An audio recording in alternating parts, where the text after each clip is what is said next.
My name is Dr Ata. I'm practically a lecturer at University of Malaya. My actual designation is I'm a SLAB fellow. Basically, I'm one step just behind being an actual lecturer.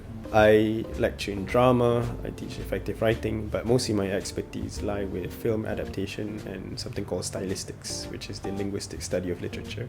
In my research of adaptation, basically, I try to propose a method to sort of count for how adaptations work and how to move forward when you're conducting an adaptation. Right? So I actually propose that we account for the effects of a text and to consider that when making an adaptation of a particular artwork from the original source.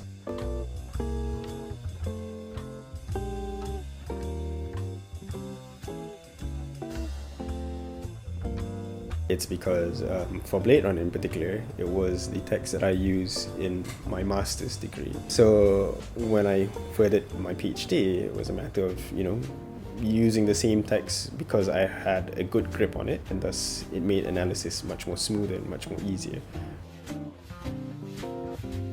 To be fair, I mean, it's not like, I'm just a scholar.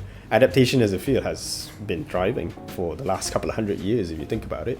There's adaptations of everything everywhere. If you see the world today as it is with, the rise of streaming services, intellectual property rights of particular franchises and all that, has been sort of like bought and sold at a higher rate than it's ever been before. Adaptation has happened for so long. It's seemingly on a trajectory of which it's going to involve more and more discussions of what counts as adaptation or what people want out of adaptation. And hopefully I'm able to provide my insights into the matter.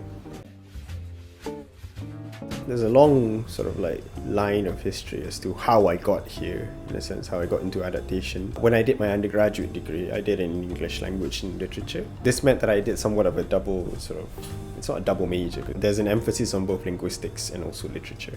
Through my undergraduate studies, I got introduced to something called stylistics. That's kind of like the first key area of interest that I have in pursuing academia. But when I started my sort of master's in this is where I got introduced to film adaptation. And that was my first sort of idea of what if I incorporate my linguistic study of literature into an analysis of how adaptation can be made.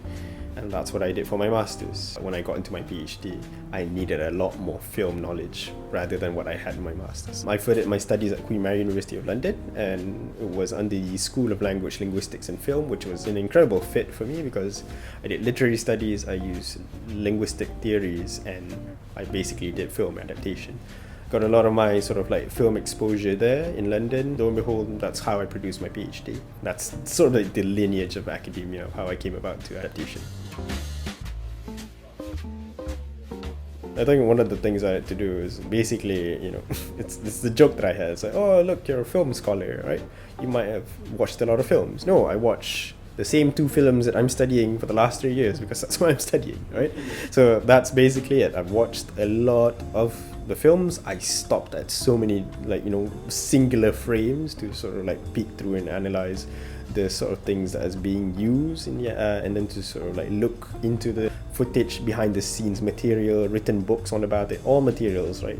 And then try to sort of identify, okay, whether this was intentional, what's not intentional, what's there and there, so on and so forth, what's the discussion, what's directors, orders, directions, so on and so forth, right? But more or less, I look at the text, I look at the source material, I look at the film a lot. So I've got a lot of materials for me to look up on the internet. I did a lot of content analysis, I did a lot of looking at the text, I did a lot of library research, and so on and so forth. Yeah.